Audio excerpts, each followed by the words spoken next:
price is only the most important thing if you don't know anything else. If you want to know what home services will look like 10 years from now, talk to your teenage daughter, right? And just like see how they buy things online. And the thing that I was struck by, we were almost like hostages. We weren't shoppers. This is a hot topic, and I feel like it's gaining more and more steam. All of this chatter about how Claude and ChatGPT is changing the way that homeowners are finding contractors, that's not happening yet. You've got this product, Mantel, like what's it gonna do for me?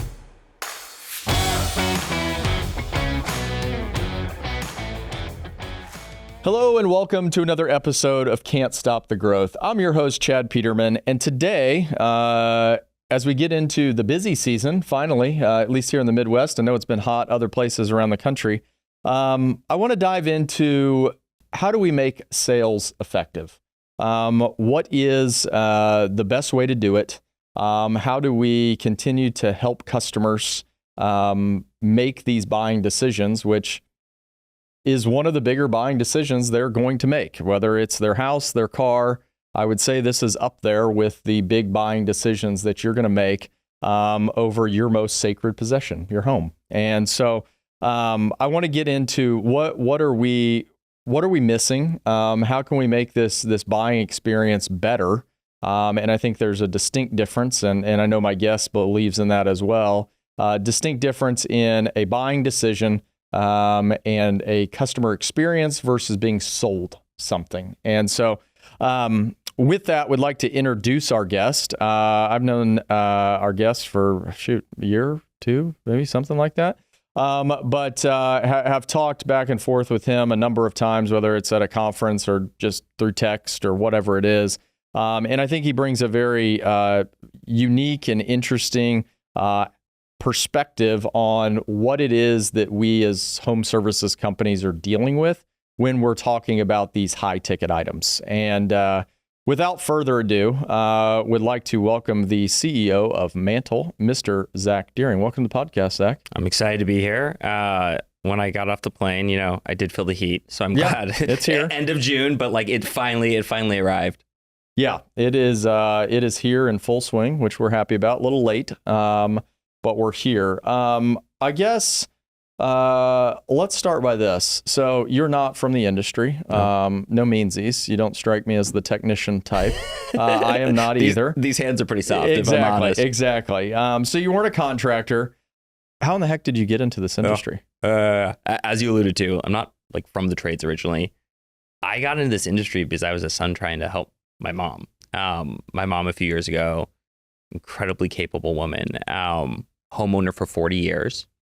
And she found herself in a situation that made her feel really small. And that situation was trying to replace her heating and cooling system.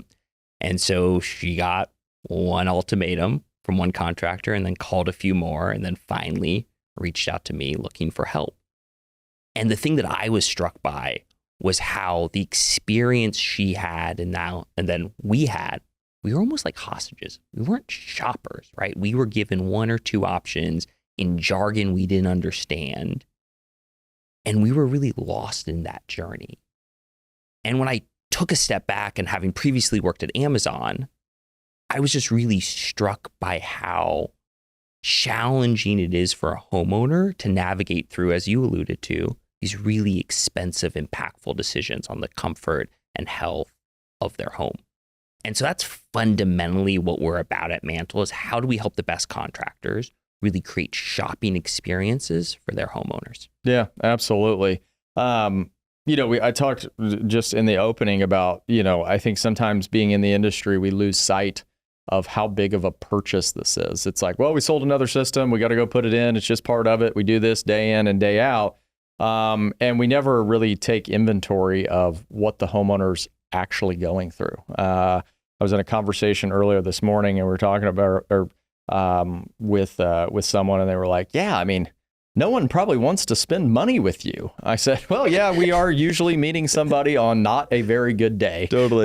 In the house, regardless of trade, sure. You got a problem and you need to get it fixed. Why do you feel like we've lost sight of that? What do you feel like is missing from that experience that made you and your mom feel like hostages and not shoppers. Yeah, totally. I think it's historically a lot of the contractors I have had the pleasure of meeting and working with, like fundamentally generally came up through the trades. They think about the work.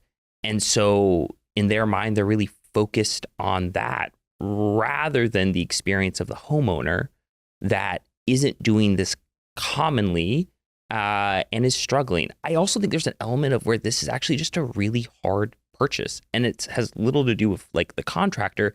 It's just like we're trained as consumers that the only thing that matters is what you buy, not where you buy it, right? It matters that you buy a Toyota. It doesn't matter which dealership. Except when it comes to these purchases, the only thing that really matters is who you buy it from, not what you buy. And so fundamentally trying to teach that to homeowners is really challenging. And then you pile on top of that tools that were never really built with shopping in mind and instead really built just to record orders. I think it's this perfect storm that makes it really hard, or has historically made it really hard to provide that shopping experience. Yeah, absolutely. I mean, I've heard that, and this isn't a homeowner's fault. They don't know. And I don't know what, you probably have better data than me, but I think it was like a homeowner's going to purchase like a 1 point something HVAC. 2.4 is what we commonly see. 2.4 HVAC systems in their entire home ownership career. So it's not something you do a lot. And I think the other piece of it is I've heard people reference like an HVAC system to an appliance. Well, my refrigerator went out not too long ago. I'm actually still trying to get that replaced because the one they delivered was damaged, but another story for another day. But a refrigerator, when they talk about an installation of a refrigerator, I'm like, did I really need to pay the extra $40 for you to install it? Aren't you just plugging her in? This is completely different. This is, a full day's work and, putting together a mechanic. You're basically, this would be like if you bought the car and it came in a box of pieces and you were choosing who was going to put the car together for you, either in your driveway or at the office, and then get the car. Then it would probably matter more what dealership you bought the car from. But that's not the case. They deliver it whole, usually. I think the point you brought up too about us not understanding what the homeowner is really going through. We talk with our technicians all the time. Don't shop with your own wallet. Your job is to provide options and let them pick. You guys just put out a survey that kind of gave us some of these kind of homeowner insights. What were you finding in the survey? What were homeowners telling us that we need to start paying some attention to? Yeah, I think one of the things, and really relevant to what you just shared, was what homeowners really care about. So we asked them, hey, what's the top factors? And these were all verified shoppers who had made a major home appliance, think HVAC, plumbing, sewer, et cetera, in the last year, made a purchase. And 69% said that price was not the most important thing, which I think we find that as an industry really surprising. And commonly we think, hey, it's price. But in reality, what we see from the data is, depending on the homeowner, it's really a wide variety of things. Some homeowner, price is important. Other homeowners, it's the reputation of the company. It is the quality of the install. It is the responsiveness of the organization. And so I think that's something that's really important for contractors to keep in mind, that one, price is not the most important thing. And two, what is the most important thing really depends on the homeowner. So how can we work to try to listen and really understand what matters to this homeowner, which is going to be probably different than their neighbor next door? Yeah, I mean, I think it's probably, we make it about price, Sure. Whether it's a lack of trust building, a lack of a shopping experience, or just going in with the assumption that Mr. and Mrs. Homeowner are only going to care about the price. Sure. So I think that's sometimes we do ourselves a disservice by, like you said, not listening, not understanding what they truly care about. Sure. Because, there are plenty of people, sounds like from the data, that care about a lot of other things. Totally. So this is a hot topic, and I feel like I've, as it relates to what homeowners really want, I've been talking about it. I've been looking at it. I feel like it's gaining more and more steam. So this idea of a homeowner being able to find pricing online. What are your thoughts on this? Totally. Online shopping, online price discovery is something that I feel there's more and more conversation about. I'll start with sort of what the homeowners tell us. 69% tried to look for pricing online. 15% said they found pricing that was very clear to them. So what we see in the data is a lot of homeowners look for pricing online. Very few homeowners actually find that information in a way that they can understand.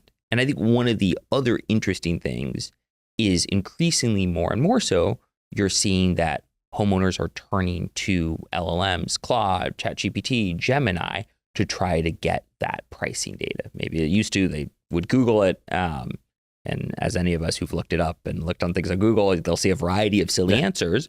Now, the answer engines, Claude, ChatGPT, are giving answers. I think there's a lot of nuance missed. There's interesting questions about how contractors can influence that. What is really clear is homeowners are looking. And I think if I take a step back, and you mentioned trust earlier, and I think that's really important. We spend a lot of time with homeowners. We spend a lot of time with contractors. And what's interesting from either side, both of them mean really well and also have a lot of distrust of the other side.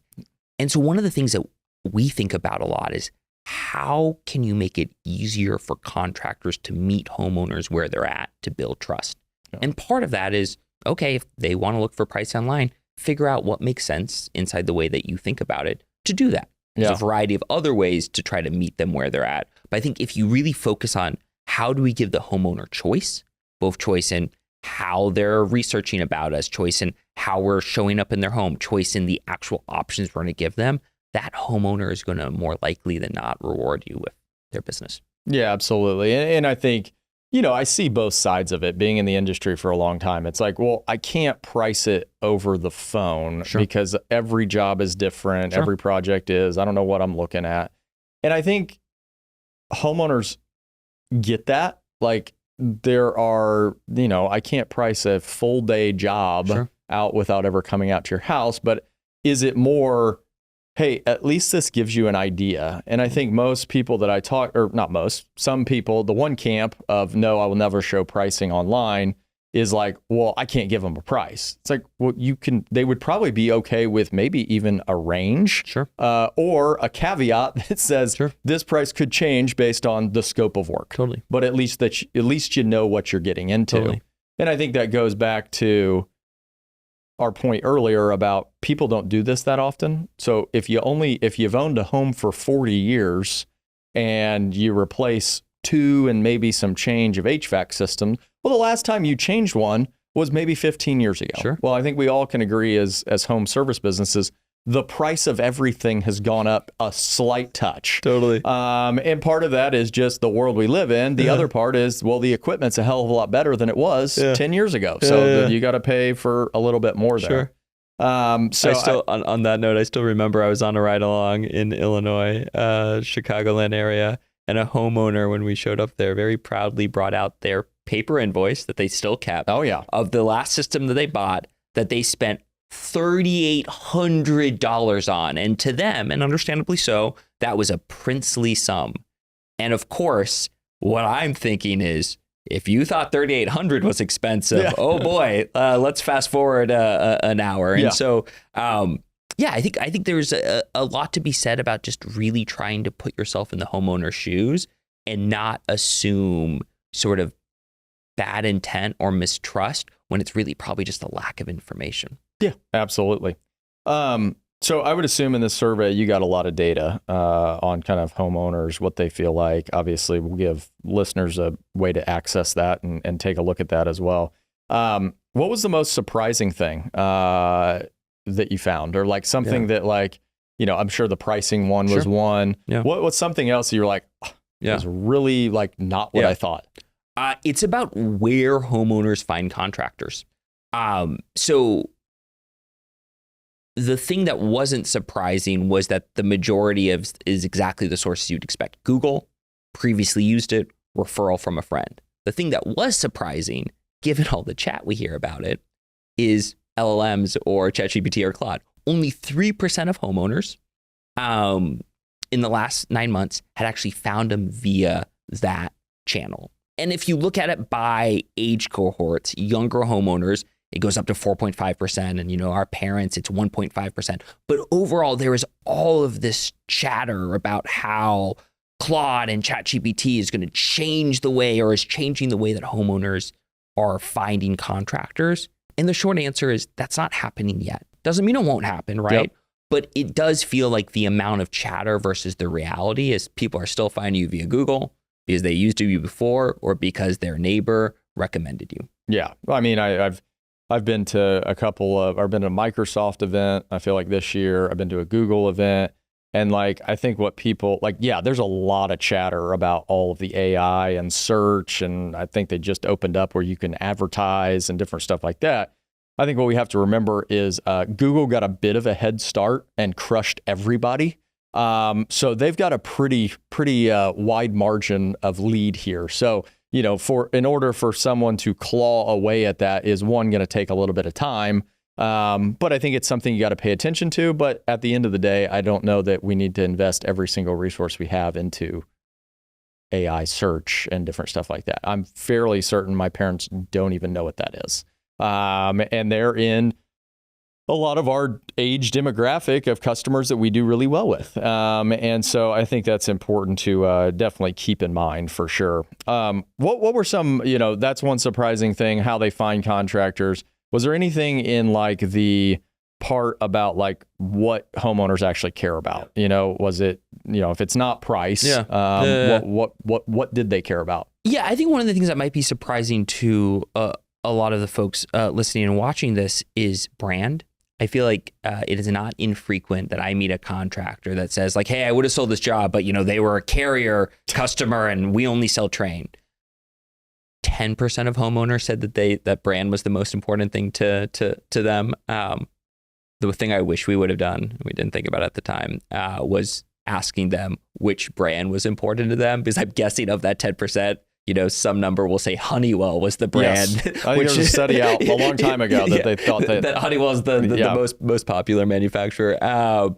So I think that sort of stood out to us. I think the other thing about what actually matters and how, for the contractor that someone chose, what did they do to sort of win their business?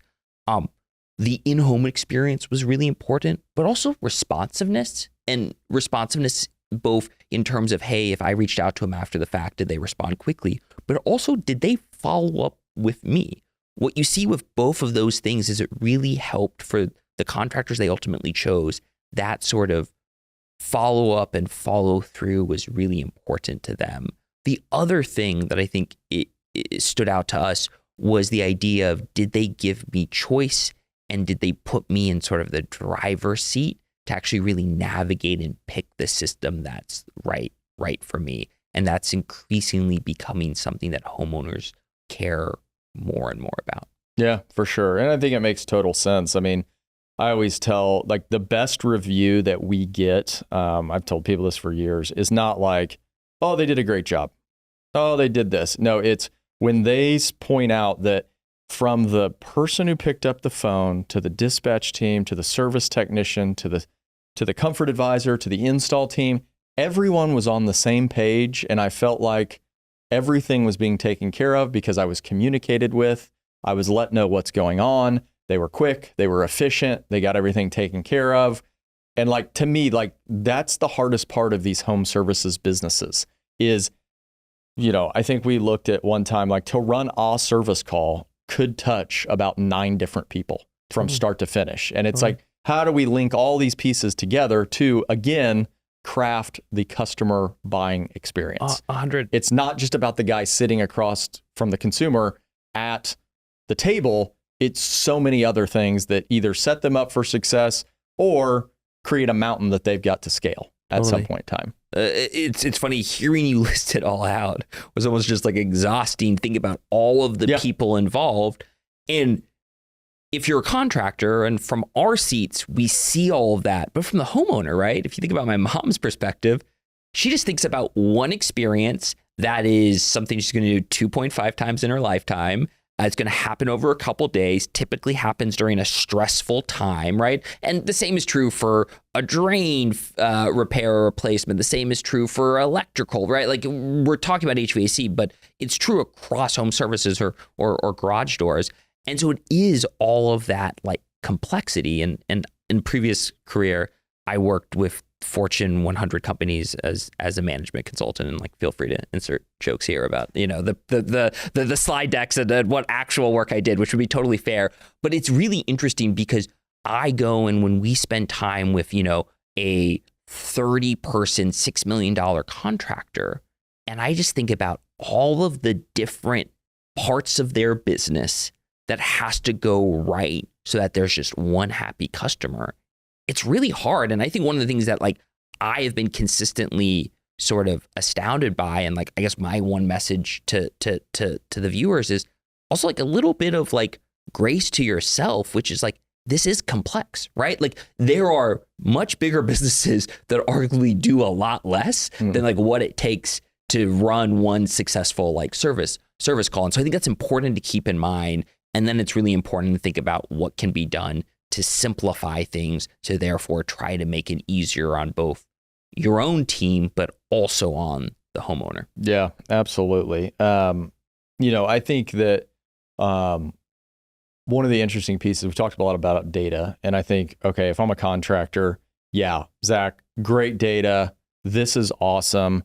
Like, how do I like understand and start to capitalize on this in real time? I think is what probably listeners are wanting to like hear, like what do I need to do? And you talk about this thing called a Tuesday effect. Yep. And obviously that is from your software. You're able to see what is actually happening in real time and all the data extrapolation and all this. Tell me about this Tuesday effect. What is this? What are you talking about? It's Monday today, so hopefully Tuesday, all this plays out tomorrow. Totally. I'm waiting for it. Totally. The Tuesday effect is that Tuesday for contractors is typically the busiest day when it comes to replacement sales. You see a notable jump on Tuesdays. Mondays, a little bit sleepy. Like Fridays, people are starting to check out for the weekend, but Tuesday, maybe there was an issue over the weekend. Maybe they had a service tech come out on Monday, and then Tuesday is the day that you see sort of the largest, or we see in the data, the largest percentage of sales across the week. And so I think one of the things that you can think practically about is like, how are we staffing towards that? How are we thinking about follow-ups as a result of that, which means that, hey, Wednesday, Thursday, we're going to probably want to make sure we're really sort of taking advantage over those jobs we ran on Monday and Tuesday.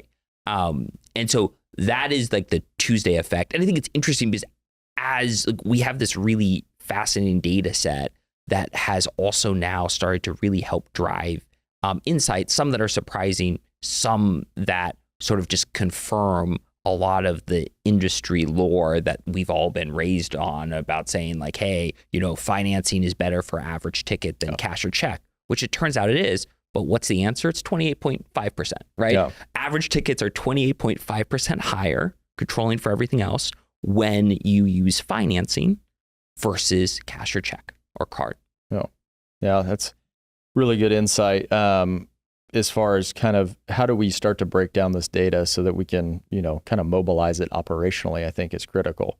One of the other things that I know that you guys do, which I think is awesome, and I remember you telling me about this, and my response was, yep, I know about this all too well, because my wife is in sponsorship sales, and she has this as part of her They're looking at the presentation.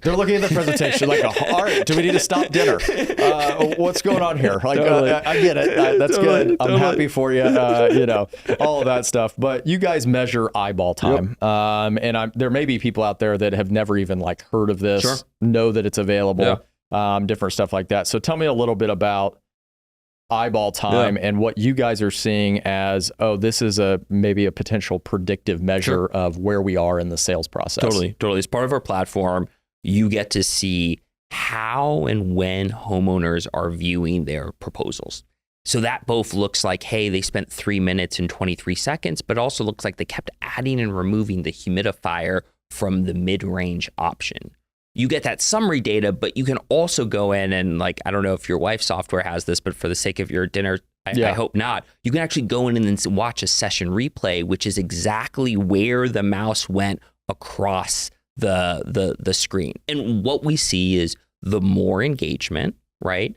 The more that is likely to convert. And it also provides a really powerful tool to the CA or the inside sales rep to maybe reach out 15 or 20 minutes later and be like, hey, Chad, do you have any questions that sort of we might be able to help you with? Don't be creepy with it, but just send a text message to really open up a conversation. What is also interesting around this sort of eyeball time and the tracking and the recap is now contractors can also see that in how the actual presentation happened at the kitchen table. So you are actually able to get that same session replay and actually view how the CA or the tech presented and walk the homeowner through the presentation at the kitchen table. So it gives that insight to the sales manager or the service manager or even the follow-up rep after the fact to be like, hey, they spent a lot of time focusing on the map where it showed all of the customers we've served. I think that's really interesting data to think about what might be motivating this homeowner. Yeah, absolutely. The other thing that you talk about, which I think is so true, we were trading texts back and forth this morning, and it kind of relates to this, but you guys talk about proposal strength. Yeah. And I could imagine that if we looked at a bunch of contractors, there would be varying levels of proposal strength. Some on the non-existent spectrum, others on, hey, okay, we're getting it. And then, others who have taken that extra step to try to create that. Tell me a little bit about how you guys think about proposal strength and what could a listener do to strengthen their proposal? Totally. What it really comes down to is, are you giving the homeowner choice? Are you personalizing it to them? And are you helping to give them a variety of potential options that would make sense? So there are different dimensions for HVAC. We look at stage of equipment. For plumbing, there are different dimensions, but it really comes down to those core attributes that then a score is rendered. And what we see, as you sort of alluded to, is a 10-point increase in proposal strength correlates with a $960 increase in average ticket. And if we take a step back, and there's a lot of data, and I know you and I both love data, but if we say okay, if we think about for my mom, right?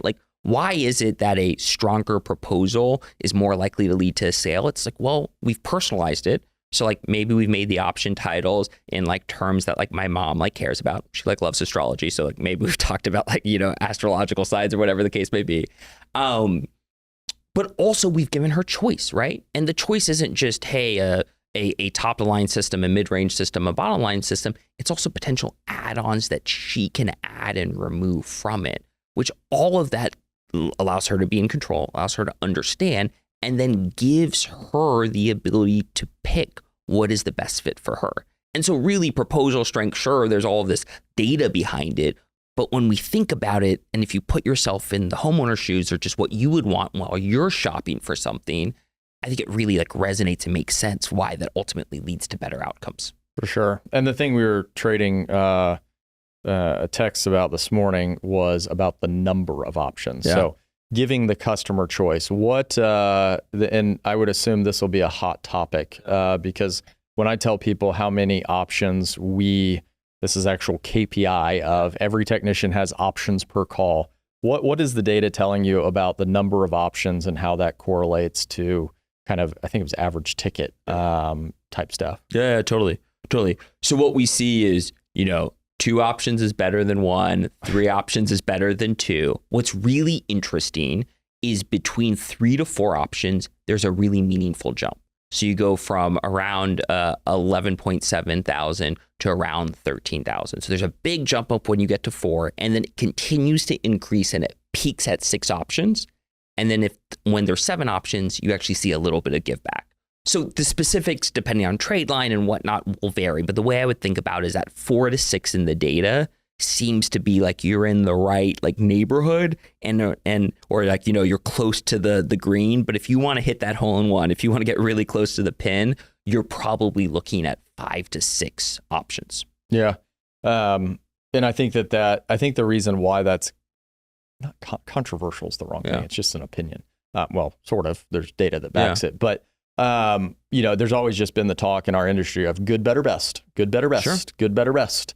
And I think what we look to do is like extrapolate on that good, better, best. It's like, can there be a good and a good plus, and then a better and a better plus, and then a best and a best plus? We call them something different. That sounds terrible. But yeah, I just think that that's interesting data. And what I will tell you is if you're out there going, there's no way I could build 6 options. Yes, you can. Totally. We measure our people on it. And I will tell you, looking at our data, the higher a technician's average options are to 6, the higher their performance KPIs are. I mean, it's like almost like dead on. You could tell me, rank these people by average number of options, and we would almost get the same thing if we ranked them by highest average ticket, highest close rate. It's crazy. Totally. And I think getting technicians to understand that, hey, this performance, your performance is really in your control, is a tough hill to jump over. But it's constantly working and trying to figure that out. And it's interesting you mentioned good, better, best, because I still meet a lot of comfort advisors who are like, I have a long conversation and then, you know, I give them one option. I give them exactly what they're looking for. I'm like, okay, I hear you. And one of the other things I think about is, one of the things that we see is, I've very rarely met a CA or a tech who like fundamentally like their heart or like their intent wasn't in a good spot. And so the question is like, okay, why aren't people giving 6 options, right? Commonly it's hard today, right? Like a lot of times, like lack of compliance. In a previous life, I was a high school math teacher, inner city. And you know, when a student want to do something, when Jose Pena want to do something, I might initially think like, oh, you know, Jose knows what to do and he's intentionally not doing it. If I take a step back, it's like usually Jose just didn't know what to do, or like there was something that made that really hard for him. And we see the same thing across a lot of the elements of the sales process, which is, in certain software, it's really hard to build 6 options. It's really time consuming, or follow-ups are really hard. And so I think there's this other element of, can you just make it easier for the tech who's doing a bunch of things, or for the CA who also has a really hard job, to do the right thing and create the shopping experience? Yeah, I mean, I did in-home sales for a very brief stint. And when you talk about building 6 options, I know what most CAs are doing. You're like, so you want me to hold a conversation with a person and then build 6 options? 35 minutes coming up with options and then getting confused. They're pulling you away. You're going this. It's all over the place. Then they start like rushing you out of the house. Yeah. Like, hurry up. But I think what you're saying goes back to kind of what we started off by, is this whole idea of a shopping experience. And I think that it can be really foreign when we've been in an industry where we've come out of the field, we've started our own company, we've done all of these things, where it's like, this isn't shopping. Shopping, what do you mean? Like, I'm the technician, I come to your house, I tell you what's wrong. Similar to your example with the, you know, I listen to what they have and then I give them one option. Yeah, exactly. Okay. Because I know what's best. And like I've pre-decided you are getting and the funny thing is, the one option they give them, it's never the variable speed option, right? Like shockingly. You're not going to like this one because you don't like the price. Tell me, like, explain in layman's terms, what is how do you guys look at a shopping experience versus what I think a lot of people are out there doing is selling? I think one, there's like a thought exercise, which is, think about a time that you bought something that was a meaningful purchase to you, that you didn't know a ton about, and where there was this someone who like fundamentally made the experience positive, right? And the incredible thing about all of us is we are consumers. Many of us are also even homeowners, which means we can, if we take off our HVAC hat and if we just don't think about home services, we actually know in our bones what feels like a good shopping experience. And when it comes down to is a few things. One is, you're in control, right? You get to decide. 2, you know what you're deciding between. We talked about price earlier. There's an old adage, price is only the most important thing if you don't know anything else. So if you think about it as, hey, you're in control, you are knowledgeable, or you get educated on the purchase, and then 3, you feel heard and it's personalized to you, and there's options that go along with it. And if you do those things, ultimately, homeowners will have a better experience, and the data will show that you will also make more money. Yeah. I think you're spot on right there. And I think it's, what I always compare it to is building a car online. Yeah. Like we've all had my lease is coming up. What am I going to get? Okay. I'm going to sit on the couch on a Saturday while the game's on, and I'm going to build this car, and I'm going to put these rims on it, take out this interior, add this. I guess tell me a little bit about how you guys try to replicate, and I'm not sure if that's the exact experience you're trying to replicate, but to me it rings true because I've done that before. Yeah. Tell me a little bit about how you guys try to replicate that, because I'm sure there's people out there listening going, oh yeah, that's great. I can build a car, but I'm not Chevy. Yeah. So how am I going to do this? Yeah, totally. And I do think it's really interesting because if you think about top 3 purchases, house, car, heating and cooling system, house, not uncommon for people to go on Zillow and shop. Car, not uncommon for people while watching the game to casually shop. Yep. No one's really casually shopping for an AC and furnace, right? No one's window shopping online. So I think that is just again, what just kind of makes this hard, right? And I think it's important to acknowledge it. But I think to your point, it is sort of very similar to what you described, which is first, can you sort of make it relevant to the homeowner? So one of the things we do is we show a map where their home is in the center, and we will show all of the other homes that you've served, and that gets dynamically populated. You can include imagery and videos of what you found in the home. And then when it actually comes to the option, it is personalized to the attributes they care about. Maybe this homeowner really cares about noise, so you can put noise as the number one thing, and it will have the different noise levels. And then there's also add-ons, right? Maybe it's a surge protector, maybe it's a halo water treatment system that will help the homeowner be able to choose and decide, including the payment method. So it's really just how do you create an interactive experience? And in some cases, right, really the goal is, and the thing that my mom didn't see was, can it just sort of feel like any other purchase that we make, right? When we buy an iPhone, when we buy an Android, when we go to Amazon, we don't think about the way that we're buying the thing, we think about the thing. Versus today, when you ask homeowners about their experience, yeah, the person put a piece of paper in front of me. Cool. That's notably different than anything else that they bought. And so that's how I would really think about it, which is how do you make it where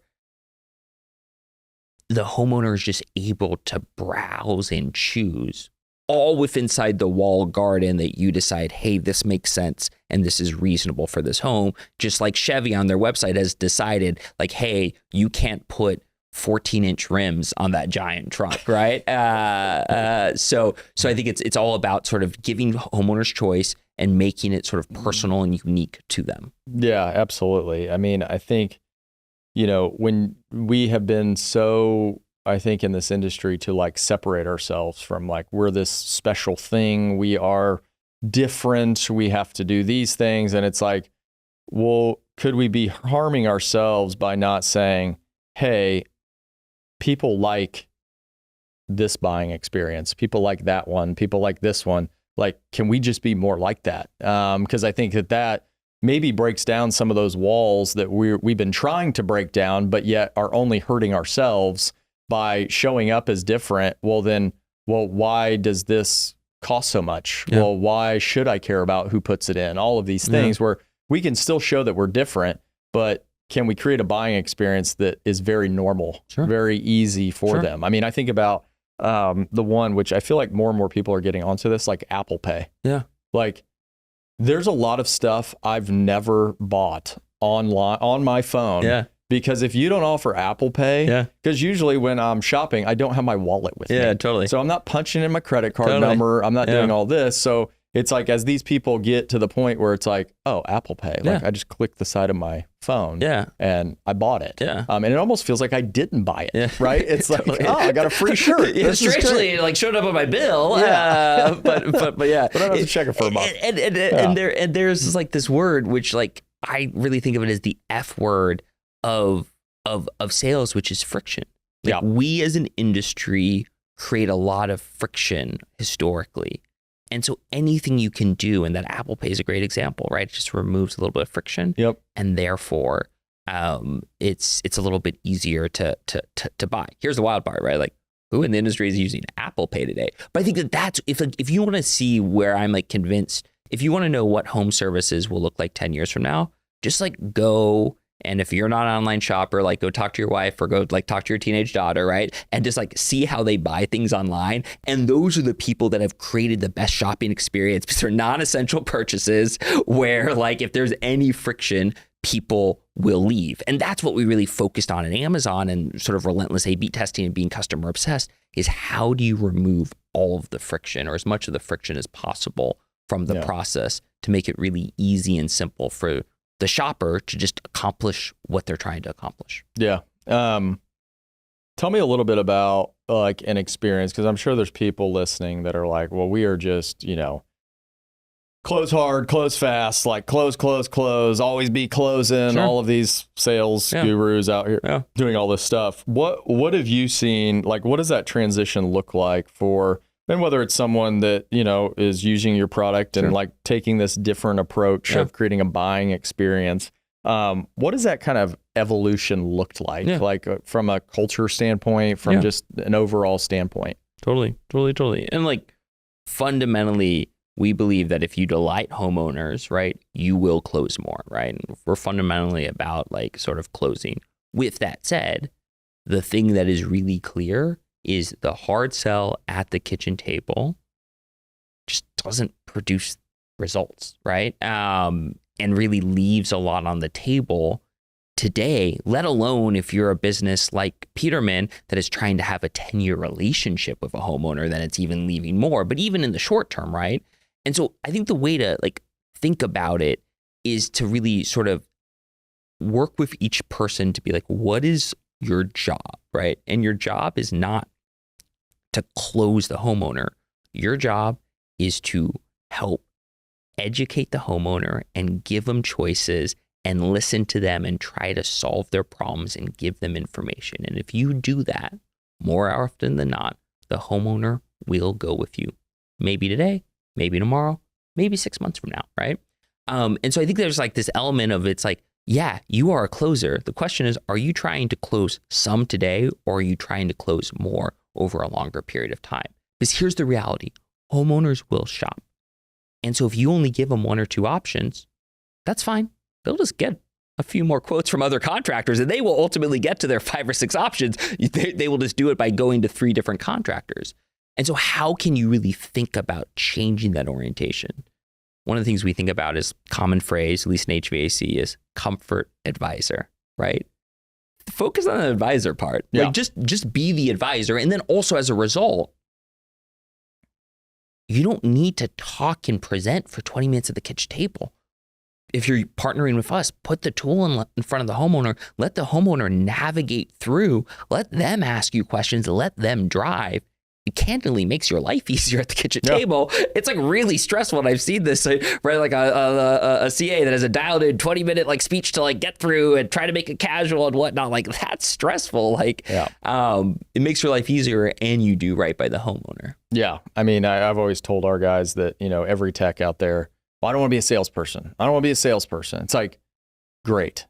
The best way not to be a salesperson is to provide the customer options. Then you're just facilitating the building of a menu. Yep. Someone said this when we were talking about this same topic. They were like, you don't go to, there's probably a restaurant out there. Sure. You don't go to any restaurant and they're like, yeah, we have one option. Yeah. So let me sell you on it. Let me tell you how great it is on this one thing. It's like, no, there's a menu. Totally. You get a pick and maybe you want something and I want something different and whatever it may be. And so I think thinking like that, it's like, if the pushback from your people is going to be, I don't want to be a salesperson, which we get. then don't make them. Totally. Allow them to create for the customer. Totally. And I think one of the other things, and sometimes a talk track we hear is like, hey, the moment I walk out of the house, like I'm never going to hear from this homeowner. That is true, but it really depends on what you did at the kitchen table, right? Yeah. Like if you try to hard close them, you are right. You're never going to hear from that homeowner. And so I think that that's, again, it's like you think about like, what's a job to be done, right? What are you trying to accomplish? And often, like even if you are the best closer, right? You're closing 30, 35% at the kitchen table, which means 65% of the time, 60% of the time you're walking away and there's still an opportunity. So how do you think about sort of providing the homeowner a way to shop with you and then also being persistent in a tone appropriate, context aware way with the follow-up? And I think that that's something that is really important that a lot of folks miss, which is like, hey, I'm going to really focus on the kitchen table. And then once I walk out of the house, this homeowner's dead to me, right? Or a lot of organizations miss. And sometimes it's that attitude. Sometimes they have a hard time keeping track of it and knowing who to follow up with or when to follow up. But I think that's another really important thing for organizations to keep in mind. Yeah, for sure.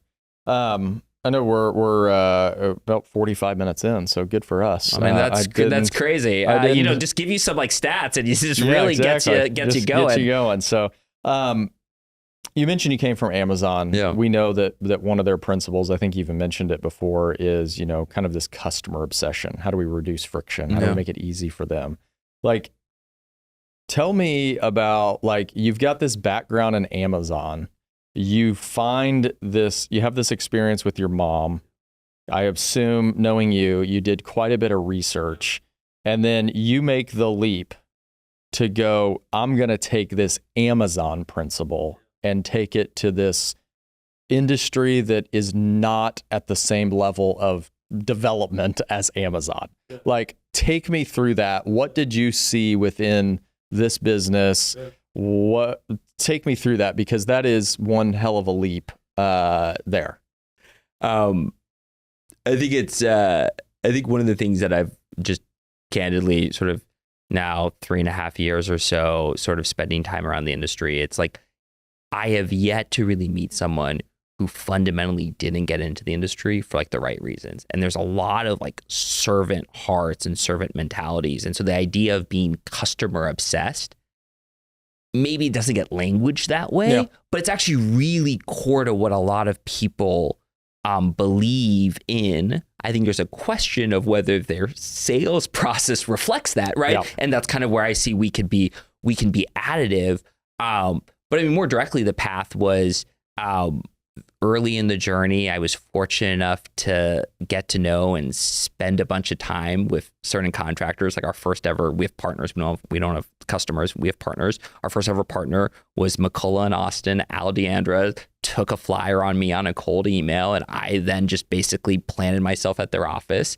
And there was a ton of learning and a ton of like answering of questions that happened there. And I think it's really that attitude of customer obsession really means sort of two things to us, right? It is one, how do we help contractors be obsessed with their customers? But two, it's how are we as an organization sort of really partner obsessed? And like we're in an office in New York, and it's really easy on whiteboards and like, in digital prototypes to be like, oh, this is a great idea. But none of it really matters, right? Like what's really important is to go ride with a tech who has been out in the field for 7 hours, whose iPad's about to die, whose like screen is cracked, who's hot and sweaty, and like to really understand where these great ideas hit the friction and the rubber. And I think one of the interesting things I keep coming back to is when I was a teacher, when someone wasn't doing what sort of I thought they should do or what's in their best interest, there usually was a good reason, right? And so how do we just think about what makes it hard to follow up with a homeowner or to make it personalized or to create options and then use technology and, buzzword, and we've barely mentioned it so far, use AI to just make it easier for the tech or the comfort advisor or the inside salesperson to focus on what they do really well, right? Like, none of us are good, just a repetitive process people. The tech's really good at diagnosing and fixing a system. The seller's really good at building a relationship and some cases advanced system design. Yeah. The follow-up rep is really good at sort of understanding and making that emotional connection. Let them focus on that, and let's use this incredible technology to do all the other stuff so that we can unleash them to really be laser focused on that. Yeah, absolutely. I think you're spot on with those things, and I think we've only talked about AI twice. I feel like we're going to get like strucken down by like Jensen or NVIDIA. Like you might get like delisted on the home service like podcast circuit. I don't think you've hit your quota. Your quota. Yeah, I hear you there. This one's a little bit more personal, but I think it's important because we have, or what I'm seeing is, a younger listener base and kind of following of people who are, I talk to people all the time about, I want to start my own company. I want to do all of this. You're running your own company now. Obviously you've had, which I think is, you probably said, you were dyslexic, didn't learn to read until you were 10. Then you go on to law school, work at Amazon, all of these things, Teach for America program. We'll put that plug in there. I know that's important. But you've overcome that. You've overcome, I'm guessing, many other things within your life. Like what would you tell young people about like the value of persistence? Like, and to me, you're also persisting in bringing a new product into a very well-established kind of, industry. Sure, totally. Very few things worth achieving or getting or accomplishing in this world comes without a lot of work, right? And I learned that when I was when I was 10, just learning how to read. I learned that in my first startup, my second startup. I see it in this startup, and even just to get to Al, right? Like what it took. My personal life, I like to joke that like my now fiance friend zoned me for 5 years, and it took a lot of persistence to get out of that. So I think it's rejection, fear of rejection is really understandable. We all have it, right? The people that go on to accomplish really good things or seemingly have these maybe great lives on Instagram, probably more than anything, if it's real, it's like they just persisted, right? Yeah. And I think if you're looking for a little bit of inspiration, the Teddy Roosevelt Man in the Arena speech, it's about a paragraph long about the man in the arena whose face is marred with sweat and blood. I think that is one of the, and recently someone even texted it to me. I read it again this morning. Shout out to Al at McCullough, actually, who texted it to me. But I think it's just such a powerful, and I find it so inspiring, that speech about the value of persistence and about how being the person out there, the man in the arena, I guess if we're talking about arenas, it's kind of appropriate. The man in the arena or the person in the arena is just so much more rewarding than being that timid soul looking from the sidelines. Yeah. I mean, I think the two things that I think about when I think about that, the two kind of quotes, work smarter, not harder. And also be working on your business, not in your business. Totally. And I think that when you think about it, both of those things are true.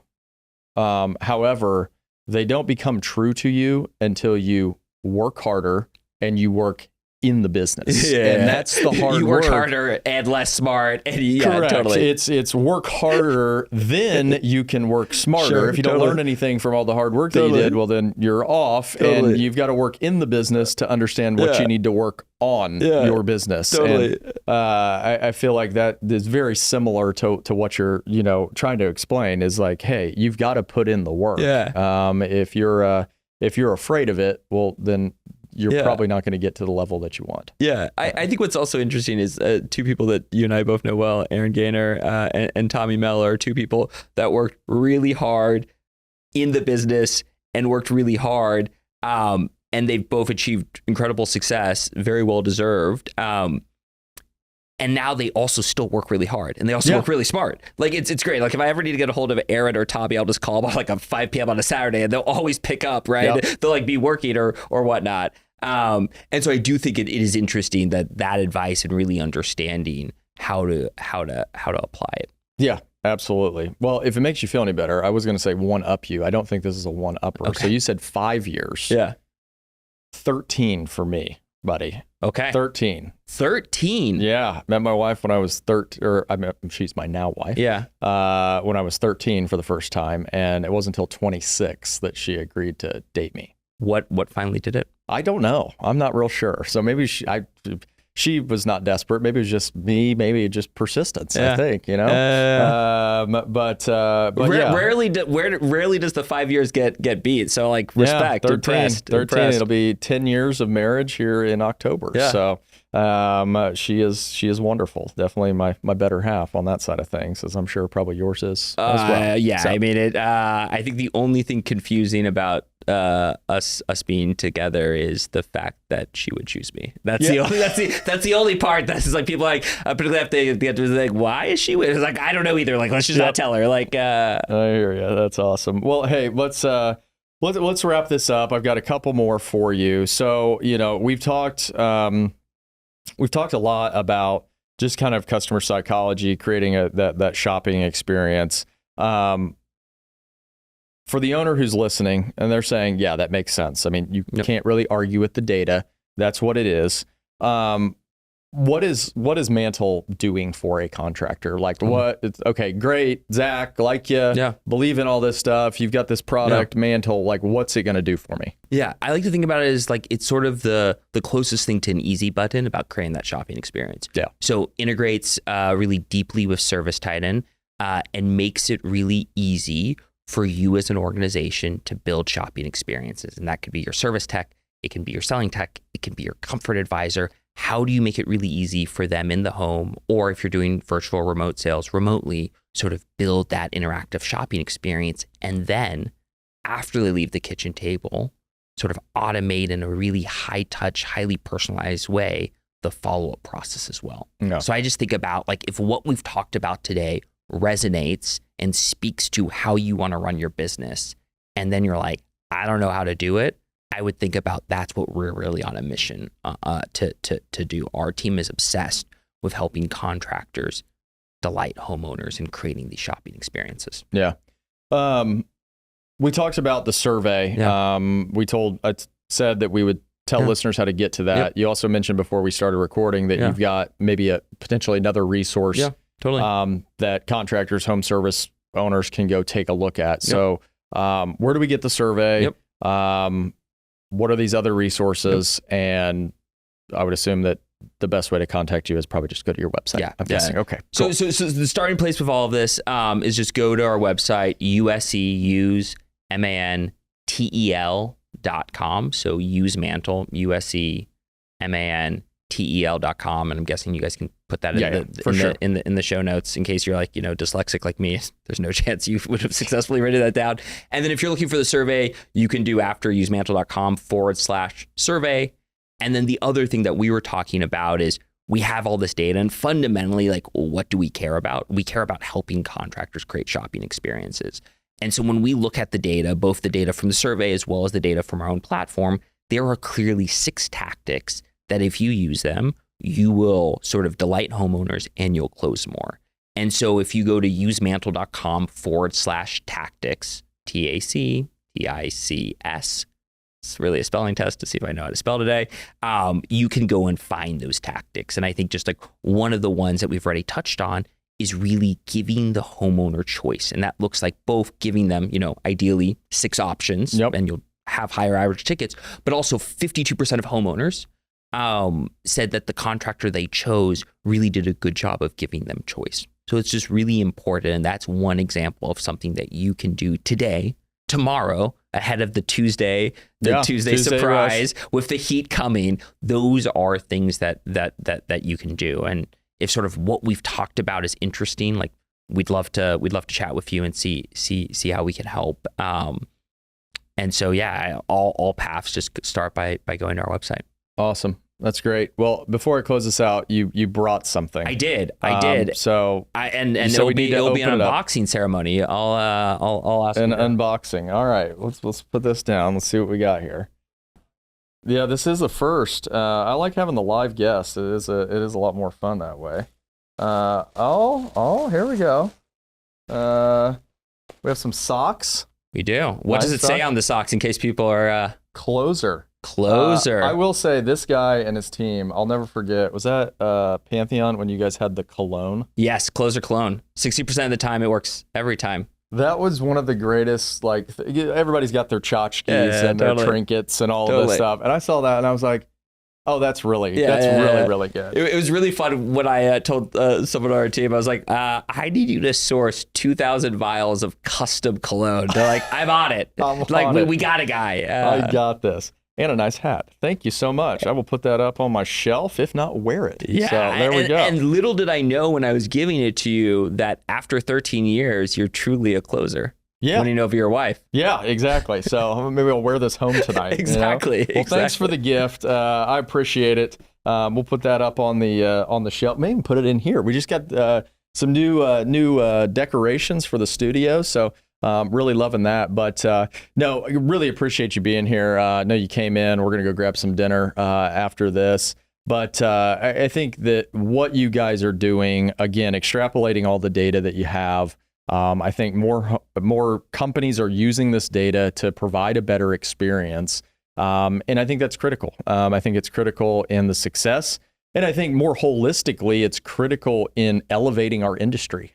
And I talk about it all the time of how do we elevate the trades, and what you guys are doing, I think is playing a role, even though you may not be turning a wrench.